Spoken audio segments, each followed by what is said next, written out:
Hello, good evening. Welcome to Novara Live. I am, of course, Aaron Bastani. I am, of course, joined, I say, of course, how would you know, by Harriet Williamson for the very first time. Harriet, how are we?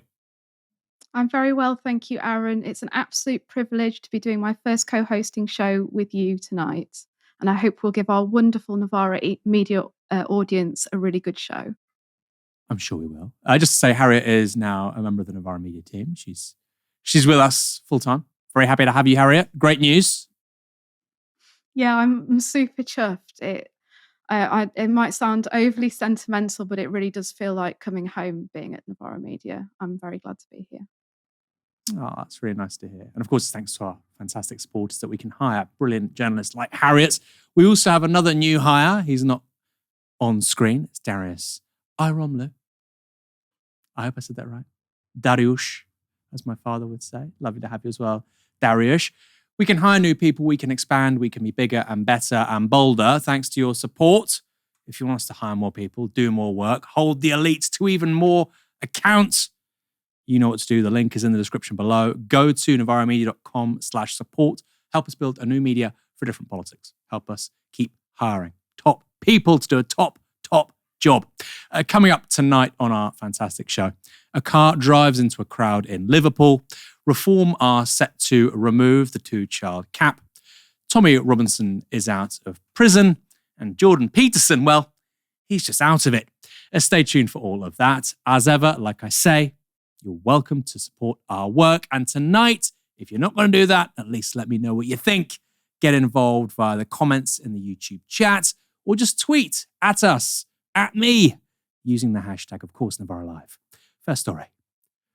Almost 50 people were injured on Monday after a car ploughed through crowds of Liverpool fans celebrating the club's Premier League triumph. What should have been a joyful celebration on Water Street in the centre of the city turned into scenes of panic as the vehicle accelerated sharply forwards, knocking down multiple people. This is the precise moment Liverpool fans pulled the driver out of his car.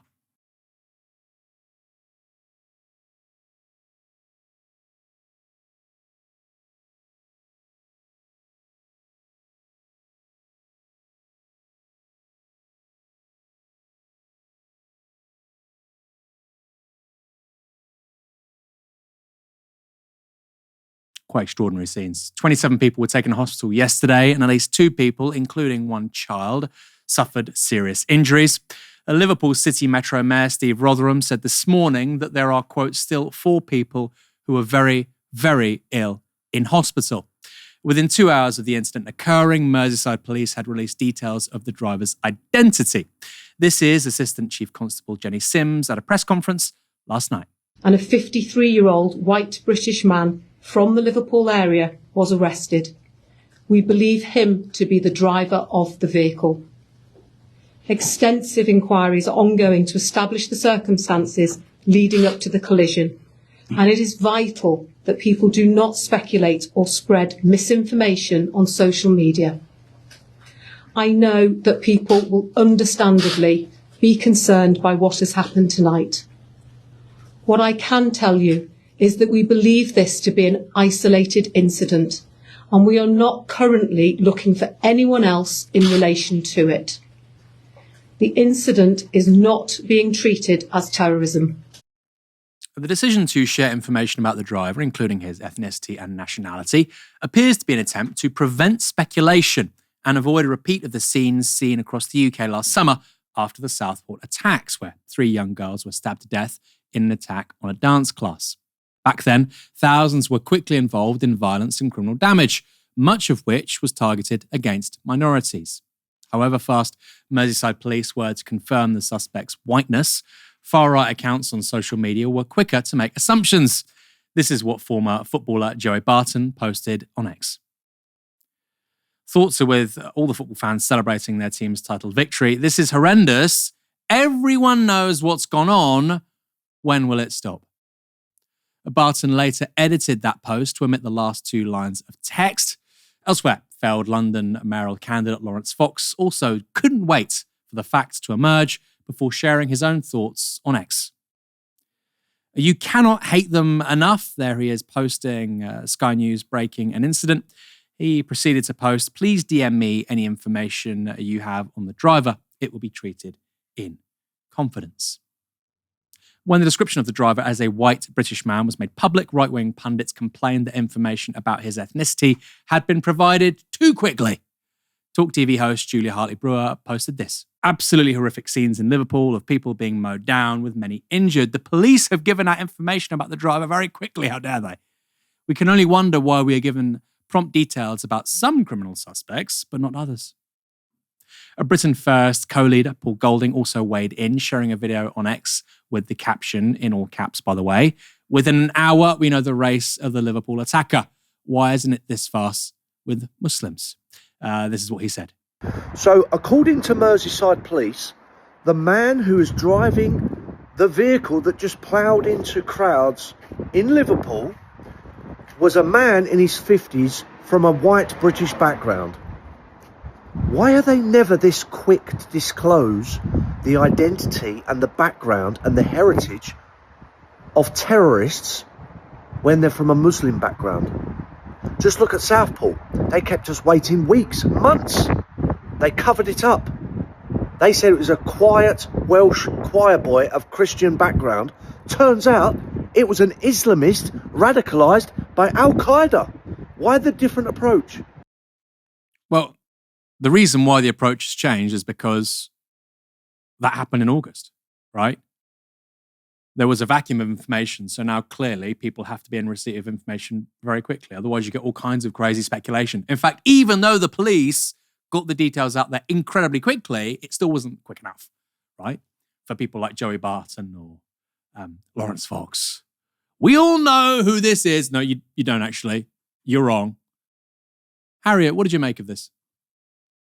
Well, I think the first thing that I should say here is that Paul Golding was so quick to post his video, but in nowhere in it did he actually express any condolences for the people of Liverpool or for, the families and football fans who were out celebrating their win, and they should have been able to do that in perfect safety.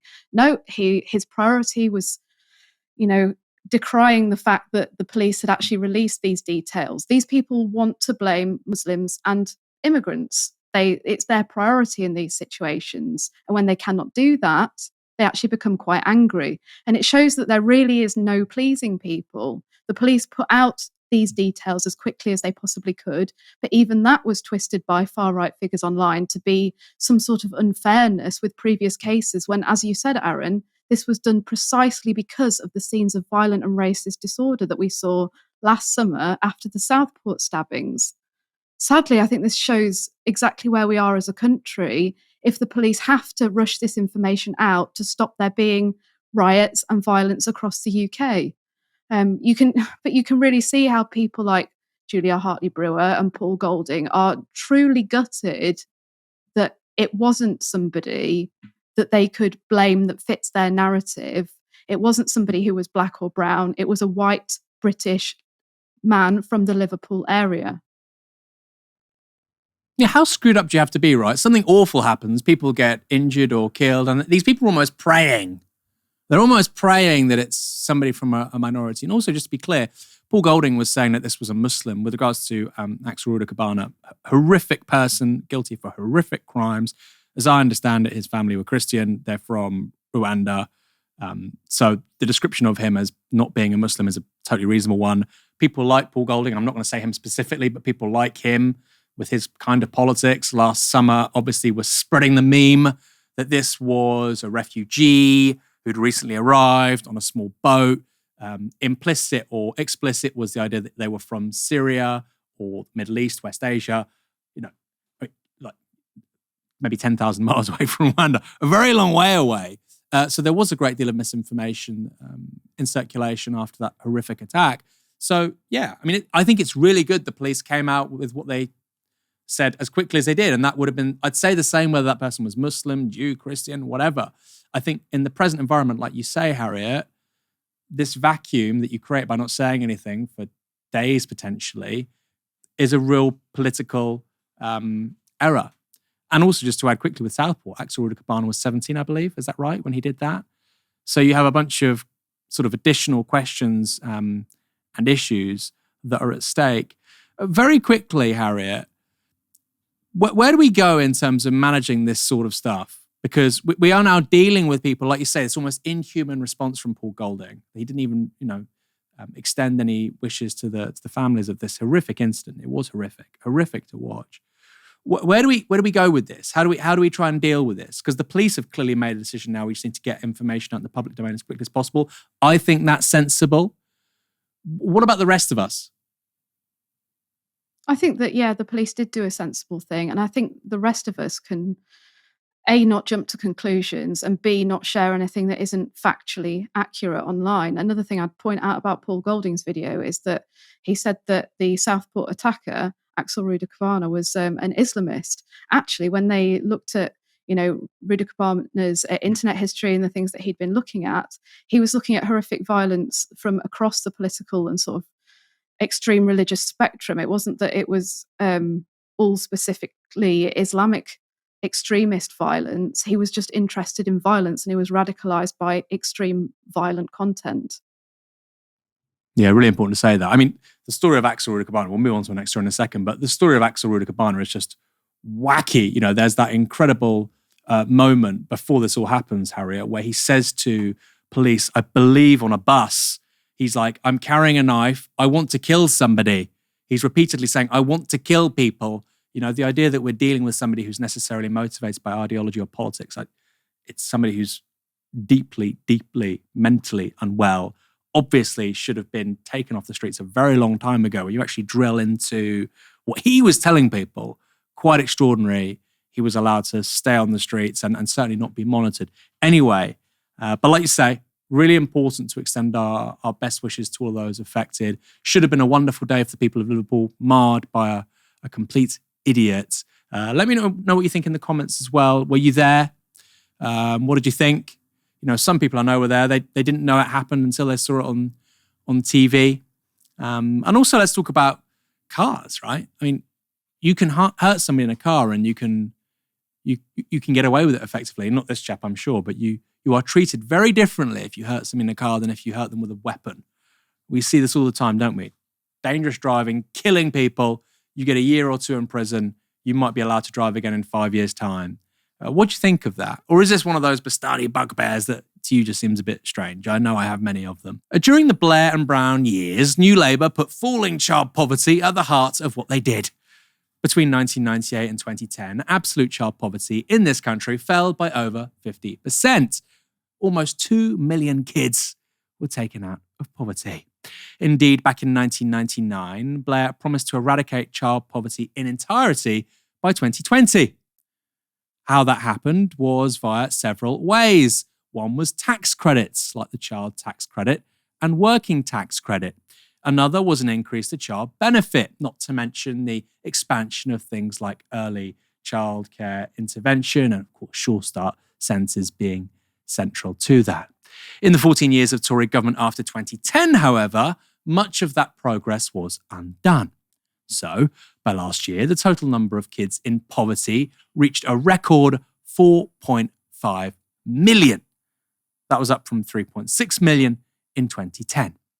That slide under the Conservatives was the result of many things: flatlining wages, the cost of living crisis, which started a few years ago.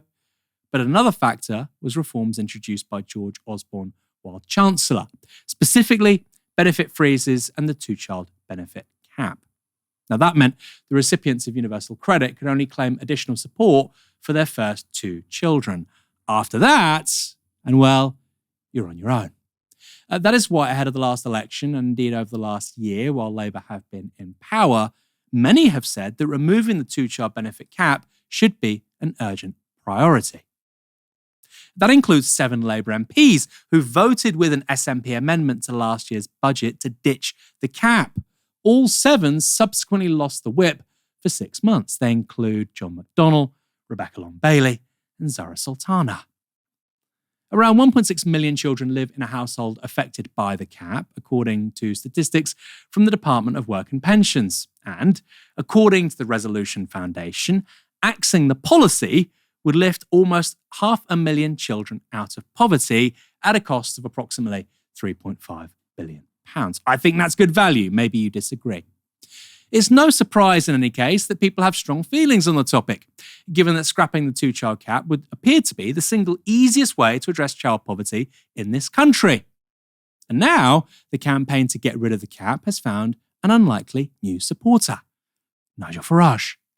We built this party around three key principles, things that we think need to be fought for and defended, things that we think most people in this country hold the dearest in their hearts. And that is, of course, family, community, and country. And that is why we believe lifting the two-child cap is the right thing to do. Not because we support a benefits culture, but because we believe for lower paid workers, this actually makes having children just a little bit easier for them. It's not a silver bullet. It doesn't solve all of those problems, but it helps them. Quite extraordinary. Nigel Farage, a decade ago, even a few years ago, would have been saying, don't give benefits to scroungers, the workless. You're just incentivizing them to have kids. Now he's saying, and that line was extraordinary, about family. Really crystallizes things, right? His politics is rooted around this intellectual foundation of family, community, nation. Well, then you begin to understand it, right? Well, he's saying he cares about families, and it kind of makes sense you'd get rid of the two-child benefit cap. It's a long way from free market Thatcherism, though, isn't it, Harriet? Certainly is, Aaron. And just to be clear, lifting the two-child benefit cap is the right thing to do. The cap is cruel precisely because it impacts children who have no agency in this matter. It punishes them for the poverty of their parents, something that children have no control over. And also argue that punishing people who are poor precisely because they're poor and hurting their families and hurting their children is a downright evil thing to do. I think that we all recognise now in this country, or we should do, that in-work poverty is a massive issue. Nearly 40% of people on universal credit, which is one of the benefits that the two-child benefit cap is literally about, nearly 40% of universal credit recipients are in work. They are working. They are contributing. The fact that they're on low wages or on poverty pay is not their fault, and it's not the fault of their children. The responsibility for that lies with employers. I think it really does come to something, though, when Nigel Farage and Reform are outflanking Labour to the left. If we had a Labour Party in government that was actually a Labour Party, that had some actual Labour values and had a bit of a moral backbone, instead of being this sort of ethical jellyfish party that Keir Starmer is in charge of, we wouldn't even be having this conversation. Yeah, more of that in a moment. But it is really remarkable, isn't it? Nigel Farage is flanking Labour on a welfare policy. We're going to talk about this more, though. Let's get back to that part of Farage's speech today, because what he said next was truly, truly wild. And some will tell you, well, Nigel, this is not actually a popular policy in the country. But then I've never, ever spent my time being a populist politician. I've nearly always spent my career pushing arguments that were minority opinions and trying to make them into majority opinions. I think we've lost our sense of focus of just how important family is. And I want to emphasise that this is aimed at British families. It's not aimed at those that come into the country and suddenly decide to have a lot of children. And it's the right thing to do. Now, we need to go much further. We need to go much, much further. Because one of the problems is a lot of people who want to go back to work, and it's normally women. It's men in some cases, but it's normally women. There are other huge issues around childcare. Big questions that have been raised with me. Why in our big workplaces are there not creches when there are in many other continental countries? So we want to go much, much further to encourage people to have children, to make it easier for them to have children. And that is why I also believe that having a transferable tax allowance between married people is the right thing to do. Now, I know many will say, look, marriage is outdated. Most people don't bother to get married anymore.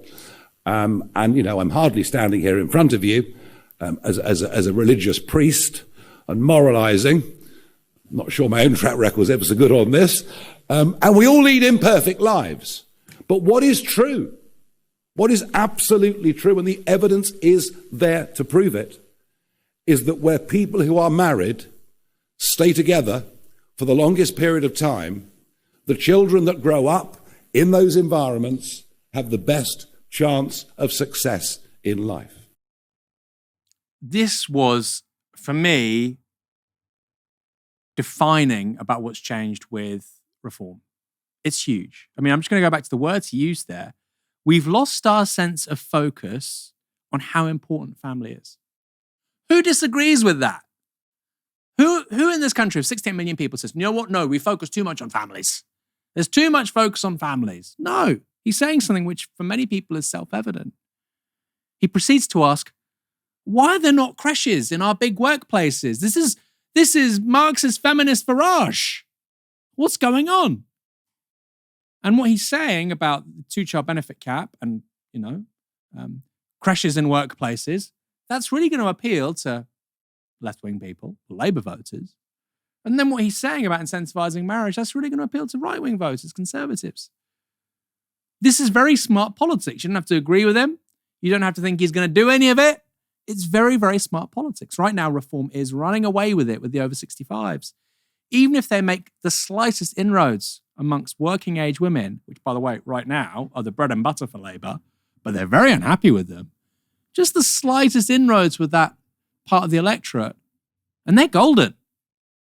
They're in a very good place. And by the way, as Harriet said, this is good stuff. There should be creches in big workplaces. Of course there should be. I think we should have legislation about a workplace above a certain size should have a creche in it, personally. And of course the government should help that business to get there. Of course they should. Look, if at Novara we had a workplace and there were 5 or 6 kids who were all approximately the same age, we would say, look, it's sensible to socialise the cost of childcare as a business. Of course you would. It's an efficient way to administer childcare. I'm quite worried that Farage would say something like that, but not a left-wing politician. Anyway, we'll talk about this more in a moment. Labour have so far resisted calls to scrap the cap, but that could soon change. Here was Education Secretary Bridget Phillipson speaking to the BBC's Justin Webb this morning on the Today programme. More than 100 children a day, more than 100 children a day pulled into poverty, the Child Poverty Action Group says, by the 2-child limit alone. Given that, again, I put it to you that not doing anything about it, whatever the money side of it, given that you have managed to find or you're about to find more money for pensioners when at one stage we were told you couldn't, the inaction seems to people to be odd. None of this is easy. I mean, the public finances were left absolutely devastated by the last government, but we are determined to turn it around. We are determined to make sure that fewer children grow up in poverty in our country, to break that link between background and success. And we will demonstrate that Labour governments make different choices. Of course, what we're talking about today around the 2-child limit... But you haven't made a different choice. That's the point, isn't it? Were not changes that a Labour government introduced. They are not changes that a Labour government would ever have introduced, but seeking to unwind that and to change the social security system is not easy. And it costs a lot of money, and we've got to get this right. And certainly from the conversations that I've had, lots and lots of conversations, together with the Work and Pensions Secretary, with stakeholders, with organisations, with charities, with those who are rightly campaigning for change, what I've said to them is that we hear them, we want to make this change happen, and it will be the moral mission of this Labour government to ensure that fewer children grow up in poverty and that where you're from does not determine everything that you can go on to achieve in life. Because for too many children right now, including in Sunderland, where I'm speaking to you today, background is destiny. Where you're from determines what you go on to achieve. That has got to come to an end, and we will break that link. This stuff is really fascinating, right? We are going to take on child poverty. We're going to, break this link between where you come from and where you end up. That's what being Labour is all about. Okay, we'll spend 3.5 billion on getting rid of the 2-child benefit cap and you can take 500,000 kids out of poverty. There you go. You can do it. We're totally committed to doing it. We're going to do it. It's to our DNA. It's to our core. It's why I'm in politics. Okay, you're saying it's important. All the smart people with all the data say spend 3.5 billion and you can take 500,000 kids out of poverty.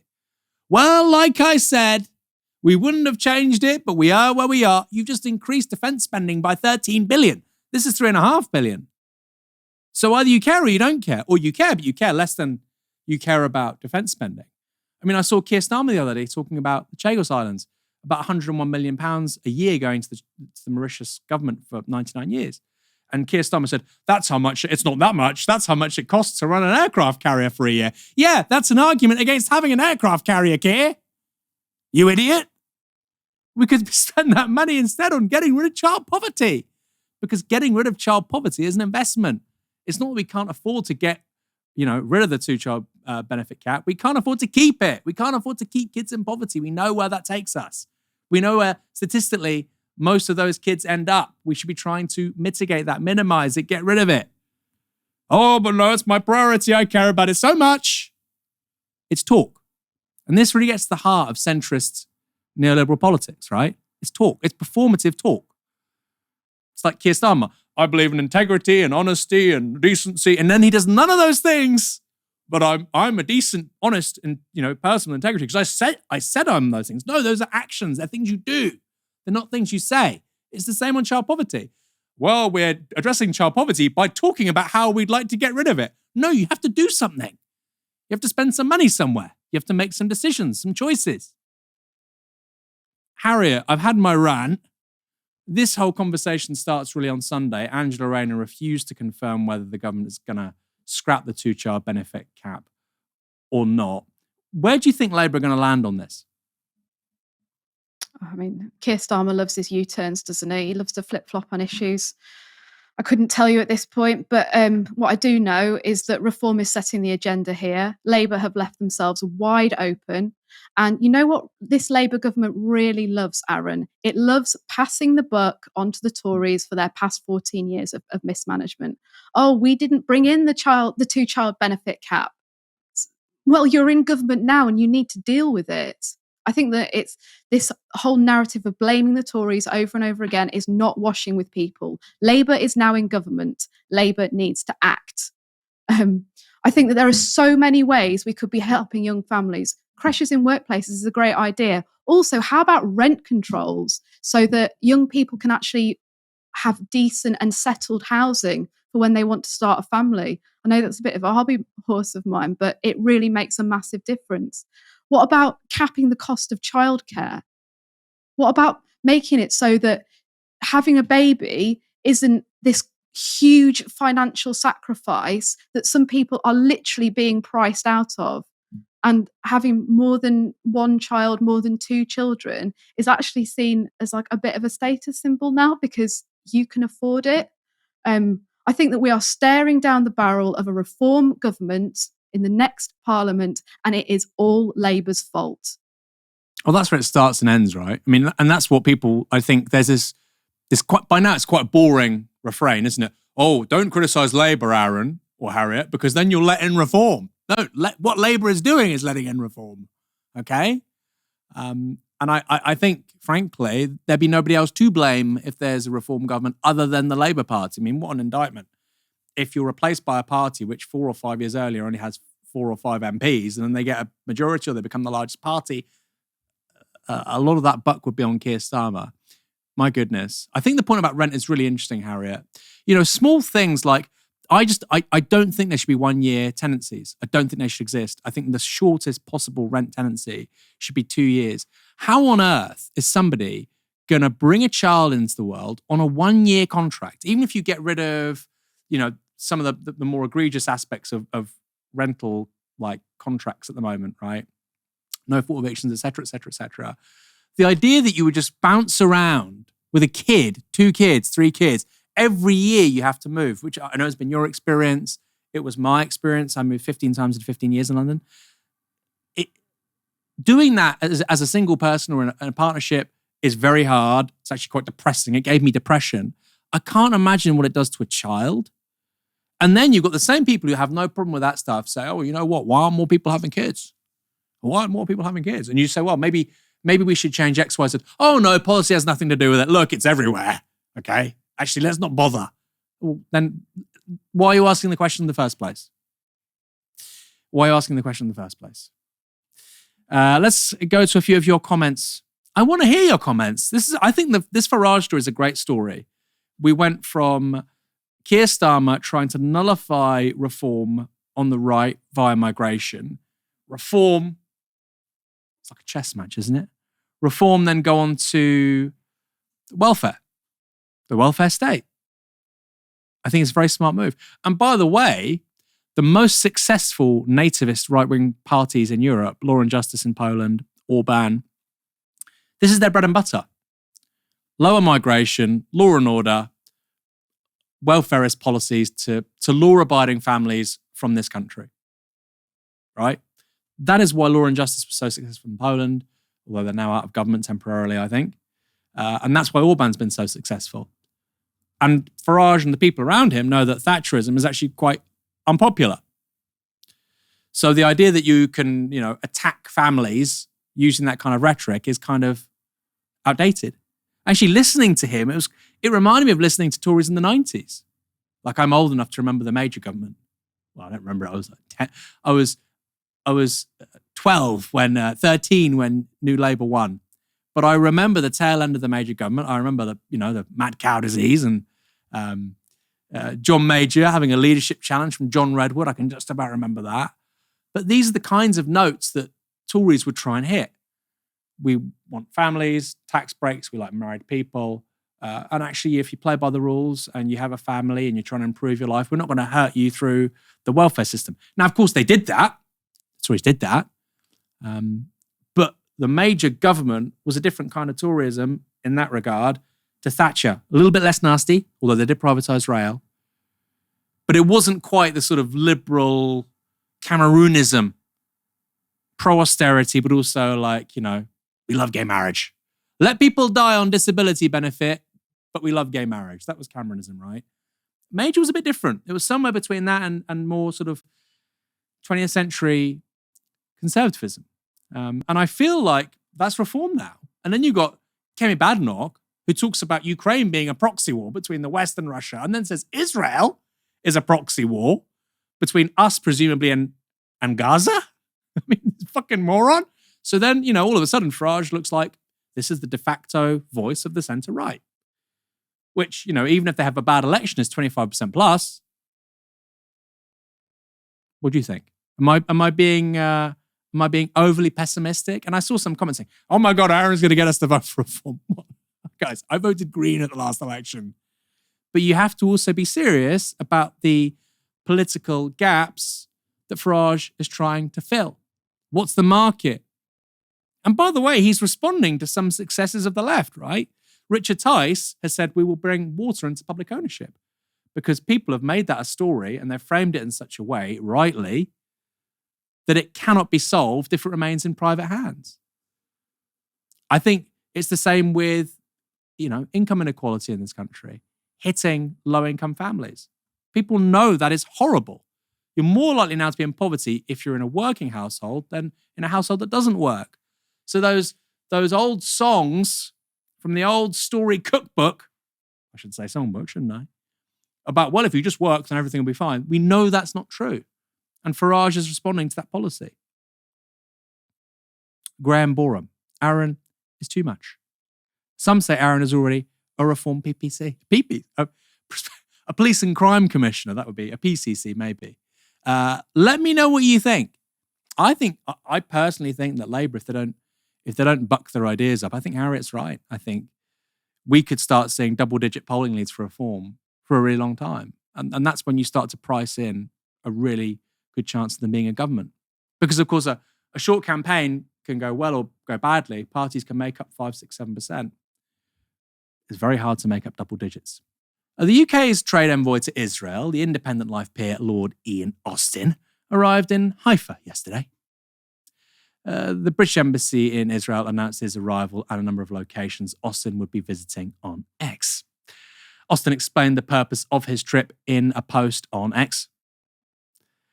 Greetings from Israel. I'm here to meet businesses and officials to promote trade with the UK. Trade with Israel provides many thousands of good jobs. Does it really? Good jobs in the UK and brings people together in the great multicultural democracy that is Israel. And this is just 1 week after the government said it was suspending trade talks with Israel. Here's Foreign Secretary David Lammy in the House of Commons just last Tuesday. Therefore, today, I'm announcing that we have suspended negotiations with this Israeli government on a new free trade agreement. There you go. So what is it? The government also announced it was summoning the Israeli ambassador Zippy Hoteveli to the Foreign Office to be informed of UK opposition to Israel's military escalation and block on aid. These belated moves were made after 19 months of genocide as the crisis of Israel's blocking of essential aid from entering Gaza became impossible to ignore. There are more than 2 million people trapped in the occupied territory, and dozens of vulnerable adults and children have already died from starvation. Israel imposed 11 weeks of near total siege on the enclave while ramping up its brutal aerial and ground offensive operations in a bid to seize control of the entire strip and force 2 million Palestinians into a tiny pocket of land. Before dawn on Monday, Israeli airstrikes killed at least 50 Palestinians, with most casualties reported from the bombing of a school-turned-shelter for displaced families in Gaza City. However, Lord Austin, who is a former Labour MP, doesn't seem to welcome the government's recent decision to suspend free trade talks with Israel. He quickly published this opinion piece with Politics Home. We'd be foolish to sever our trade links with Israel. Here's what Austin argues in that piece. The RAF would not be able to get its planes off the ground, and British soldiers would have been killed in Iraq and Afghanistan without Israeli defence equipment. Intelligence from Israel has foiled terror attacks here in the UK. The relationship with Israel is worth billions and brings massive benefits to Britain. It is in our national interest. And the decision this week by the government to pause negotiations on a new free trade agreement does not change that. The RAF would not be able to get its planes off the ground without the Israelis, really? Really? This is a country that has Rolls-Royce engines, one of the major jet engine companies in the world. We can't get the planes off the ground without the Israelis. Without the Israelis, people would have died in Iraq and Afghanistan. Well, guess what? They did die in Iraq and Afghanistan. Those were 2 wars we never should have been in. And of course, the sharing of intelligence. Come on. I was on with Kieran last week. We talked about I think it's the 1948 King David Hotel bombing. There was no sharing of intelligence. They were killing people. They were killing British nationals. Something rarely talked about by people like Ian Austin. I wonder why. While the British Embassy in Israel has shared the news of Austin's trade visit on X, the UK Department for Business and Trade has not followed suit. And nor has the department put out a press release about it at the time of broadcasting. Austin's visit also comes as more than 800 lawyers, academics and retired senior judges call on Britain to impose meaningful sanctions on the Israeli government and its ministers. Here's an excerpt from that open letter. All states, including the UK, are legally obliged to take all reasonable steps within their power to prevent and punish genocide, to ensure respect for international humanitarian law, and to bring to an end violations of jus cogens norms of international law. The UK's actions to date have failed to meet those standards. By the way, those are the arguments made for, in defence of, the Houthis blocking a big part of waterways around the Arabian Peninsula. States have an obligation to block genocide. Maybe in 10 years' time, people will say that Yemen was right. Who knows?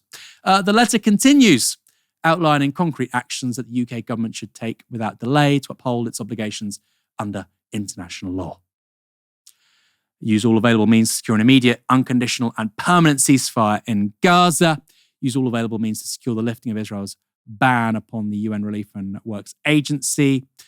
Impose financial and immigration sanctions in relation to Israeli ministers and other civil and military personnel. Of course, some have already been imposed on big names involved in illegal settlements in the West Bank. This would be an escalation if it was extended to ministers. Review existing trade ties with Israel. Suspend the 2030 roadmap. Partly been suspended, although that isn't quite so clear now, of course, with Ian Austin. Confirm that the UK will adhere to its obligation to execute arrest warrants issued by the International Criminal Court in relation to the occupied Palestinian territories. By the way, all of that is incredibly sensible, straightforward. We should do it. We should do it. I said last week, I support sanctions on Israel. I don't say that lightly.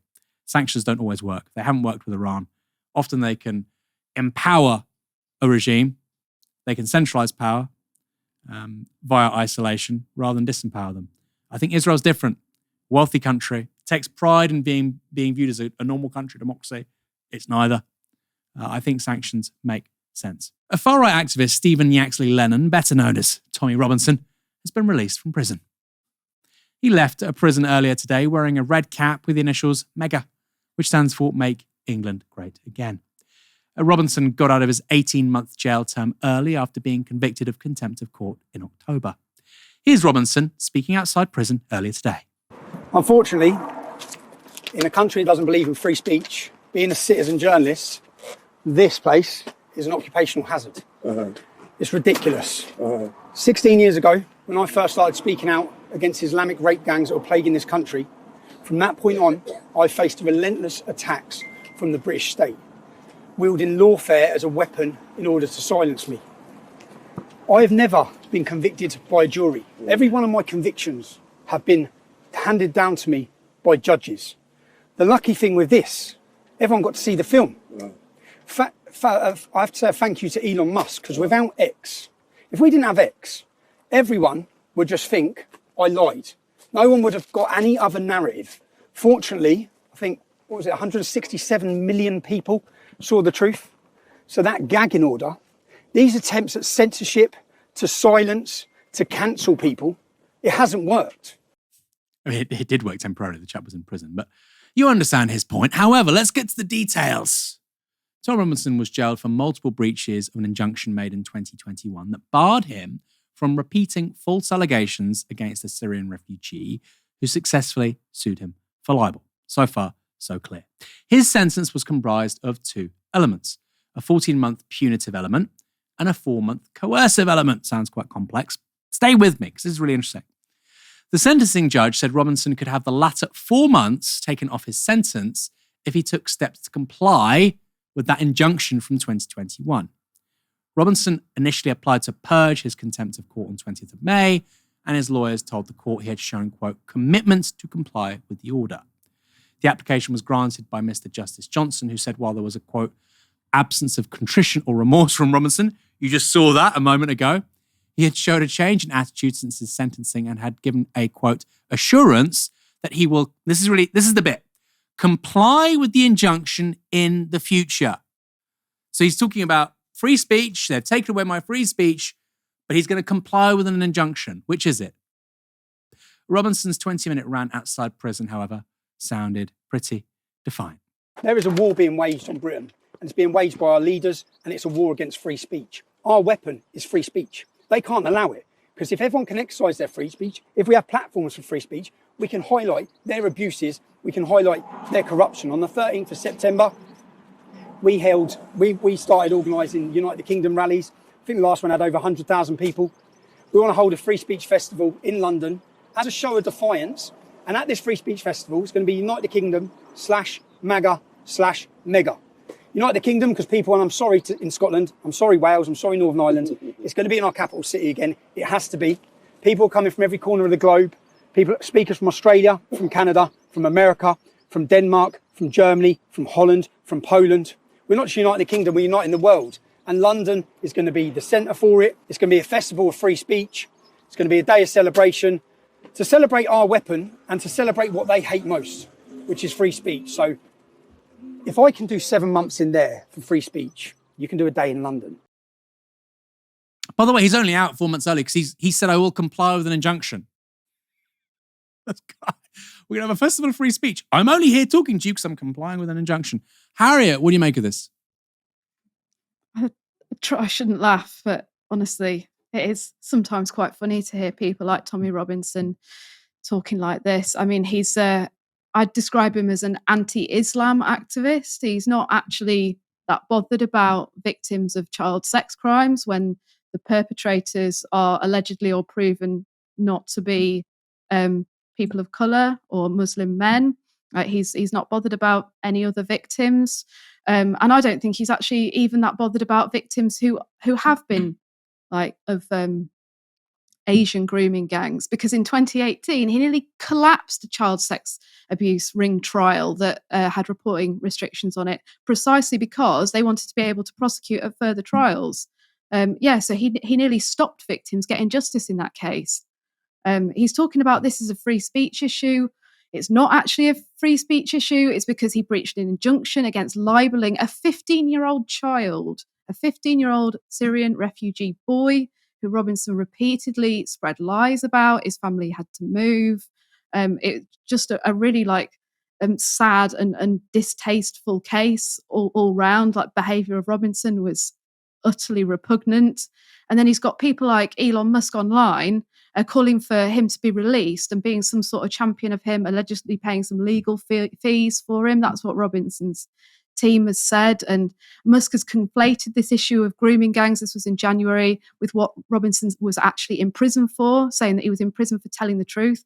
No, he wasn't. He was in prison for distributing and authoring a film that repeated proven things that have been proven to be lies about a boy.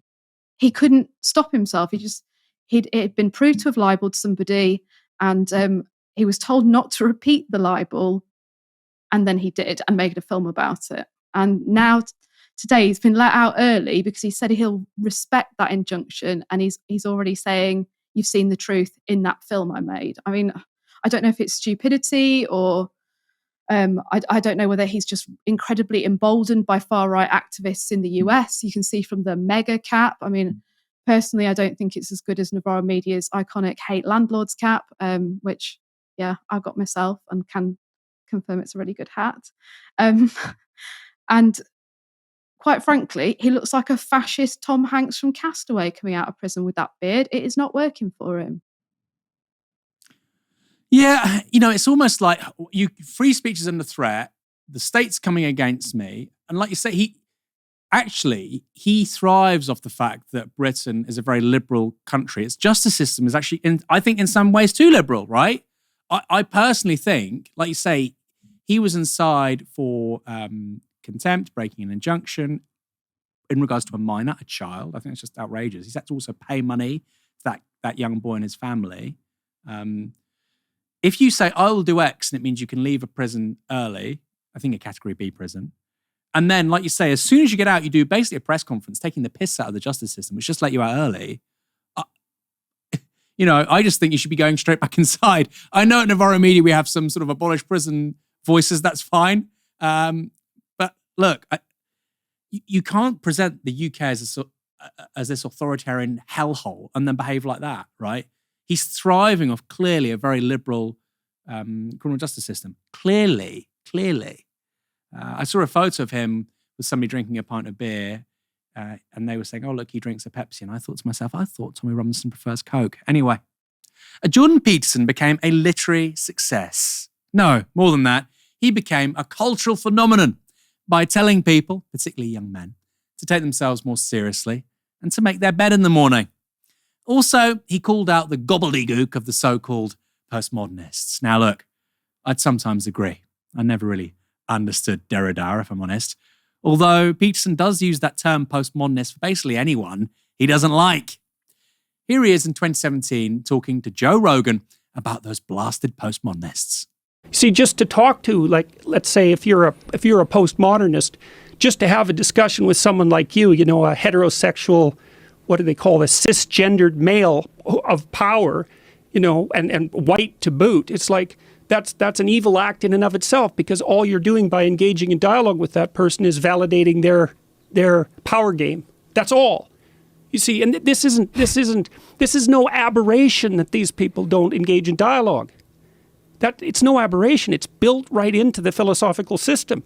They regard the idea that if you're in one power group and I'm in another, the idea that we can step out of that group, engage in a dialogue, have our worlds meet, and produce some sort of understanding of each other. Yeah, some sort of negotiated understanding.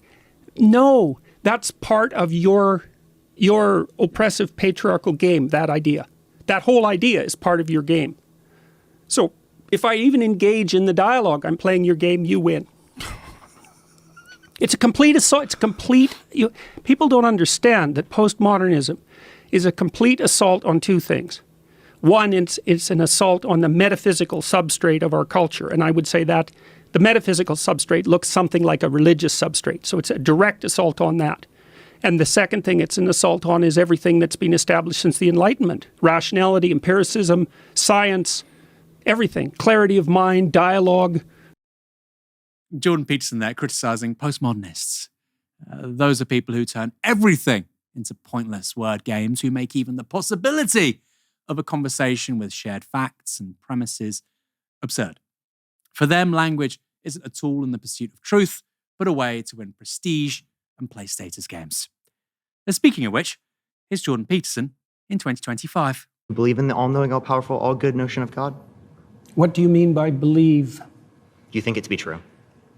That's the circular definition. What do you mean when you say you believe? How is that circular? Because you added no content to the answer by substituting the word true and believe. I said you think it to be true. We're going to go back to this clip in a moment. I know that was very short, but this is really important to highlight. Jordan Peterson is making a postmodernist argument, at least according to Jordan Peterson a decade ago anyway. The idea that the truth and what I believe are circular implies an absence of any objective reality that we can agree on, right? I believe something. Well, what do you believe? I believe something is true. Well, what's the truth? And if it's not just something you believe, well, hold on.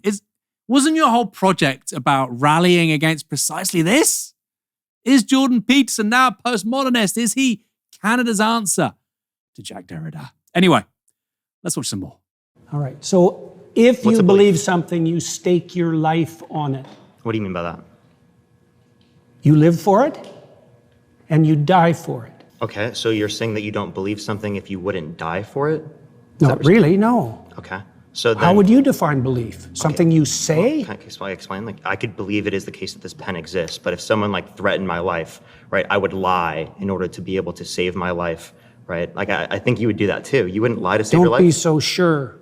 You wouldn't lie to save your life? How much do you know about me? I didn't lie to save my career. I didn't lie to save my clinical practice. Would you lie to like save your children, your mom, your dad? I don't think lying would save them. Can there ever be a circumstance logically that lying could save someone? Yeah, and if you're steeped in sin, you're likely to live in circumstances like that. I'll give you an example. If you're like in like Nazi Germany, and it is the case that there's like Jewish people in your attic and you're trying to protect them, would you lie to like the Nazis? I would have done everything I bloody well could, so I wouldn't be in that situation to begin with. It's a hypothetical, and it's not answerable. You can't answer hypotheticals? No, I can't answer a hypothetical like that because it's far.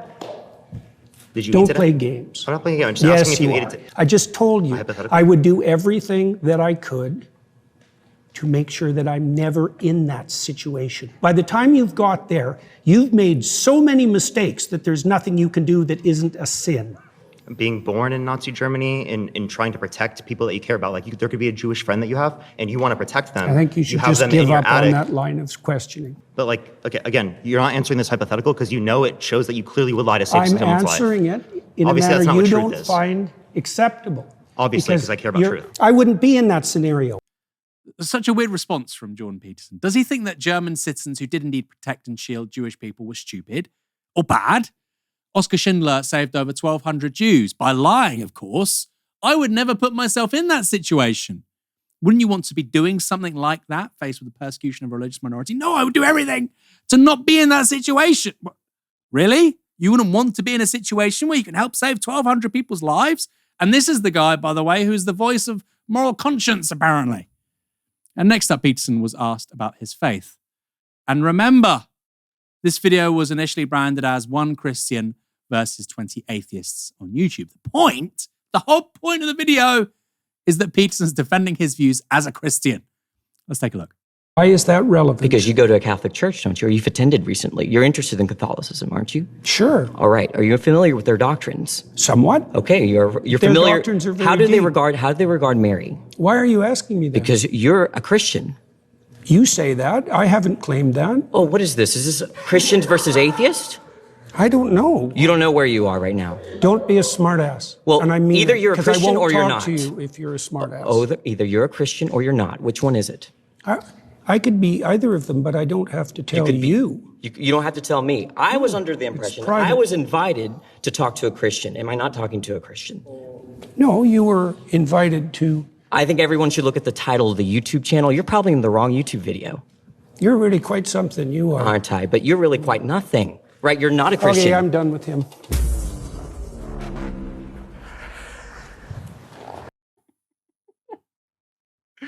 Oh, God, it's so good. Some people in the comments, why are we watching this?